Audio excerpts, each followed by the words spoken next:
সম্মানিত দেশবাসী, আসসালামু আলাইকুম রহমতুল্লাহ।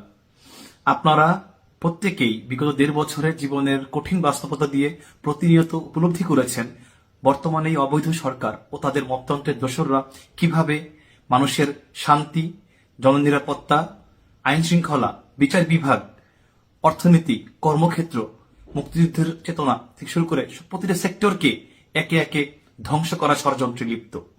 তারই ধারাবাহিকতায় বাংলাদেশকে দীর্ঘমেয়াদে অস্থিতিশীলতা ও অরাজকতা ঠেলে দিয়ে একটি গৃহযুদ্ধের প্রেক্ষাপট সৃষ্টির পায়তারা থেকে তারা জোরপূর্বক দেশের অর্ধেকের বেশি জনগোষ্ঠীকে নির্বাচন প্রক্রিয়ার বাইরে রেখে একটি সম্পূর্ণ সাজানো নির্বাচন ও অবৈধ অসাংবিধানিক গণভোটের আয়োজন করতে যাচ্ছে।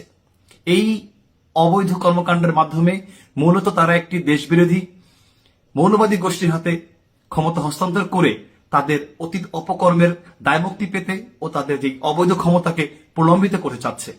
ইতিমধ্যে বাংলাদেশ আওয়ামী লীগের সকল পর্যায়ের নেতা কর্মী সমর্থক শুভাকাঙ্ক্ষীরা এই অবৈধ ভোটকে বর্জন করার সিদ্ধান্ত নিয়েছে। কারাগারে থাকা বাংলাদেশ আওয়ামী লীগের সকল পর্যায়ের রাজবন্দী সহ 93% আমাদের কারাবন্দীরা ইতিমধ্যে এই ভোটকে বর্জন করেছে এবং দেশের বাইরে থাকা প্রায় ১.৫ কোটি প্রবাসী ভাই বোনদের মধ্যে ৯৭% এই অবৈধ নির্বাচনকে ইতিমধ্যে বর্জন করে তাদের ম্যান্ডেট জানিয়েছে। জাতিসংঘ সহ আন্তর্জাতিক সকল নির্বাচন পর্যবেক্ষক সংস্থাগুলো এই নির্বাচনকে অগ্রহণযোগ্য এবং অংশগ্রহণমূলক নয় বলে রায় দিয়েছে এবং তারা পর্যবেক্ষক পাঠাতে অস্বীকৃতি জানিয়েছে। আপনারা যদি একযোগে এই অবৈধ নির্বাচনকে বর্জন করেন তাহলে তারা তাদের পূর্ব পরিকল্পিত সূক্ষ্ম এবং স্থূল কার্যক্রমের মাধ্যমেও প্রত্যাশিত ভোটার হার দেখাতে ব্যর্থ হবে।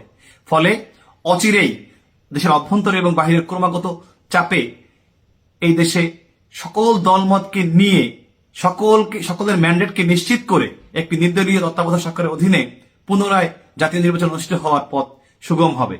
সুতরাং সকল দেশপ্রেমিক নাগরিকের প্রতি উদাত্ত আহ্বান থাকবে, মহান মুক্তিযুদ্ধের মাধ্যমে অর্জিত আমাদের এই সংবিধান এবং বাংলাদেশের সকল মানুষের ভোটের অধিকার নিশ্চিত করতে, বাংলাদেশকে দীর্ঘমেয়াদী অশান্তি থেকে এবং গৃহযুদ্ধ থেকে বাঁচাতে আসুন একযোগে এই অবৈধ সাজানো নির্বাচনকে বয়কট করে সকলেই ভোট বর্জন করি।